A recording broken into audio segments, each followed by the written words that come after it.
Bu gün məsələn uşaqların boğazından göz mıncığı və yaxud da məsələn qara çörəyotun tikir asır sinəsindən və ya yastığın arasına qoyur və ya maşından atın nalını asır və ya Allah Teala ona obyekt nəsib eləyib, insan böyük bir obyekt verib, Allah Teala oradan göz mıncığı asır və ya sınıq saynik və yaxud da məsələn heyvanın çürümüş başın.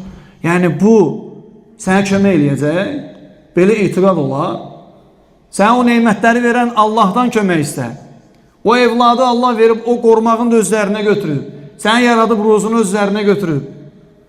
Sənə yardım eləməyi özlərinə götürüb. Sən də Allahın yaratdığı balaca məxluqdan etiqad edirsən ki, bu mənə zərər versə birdən, yəni mənə zərər gəlsə bu uzaqlaşdıracaq. Bəs Allah sənə harada kömək eləyəcək? Əleyhissallahu bikafin abdəhu. Allah nə deyir? Allah sizə bəs eləmir. Allah quluna, sən qul deyilsən, sən Allahın qulu deyilsən də qulsan. Sən ne üçün daşa? Hansısa ölkənin öz mənfəəti üçün düzəltdiyi daşa etiqad edirsən ki, bu səndən zərəri uzaqlaşdıracaq.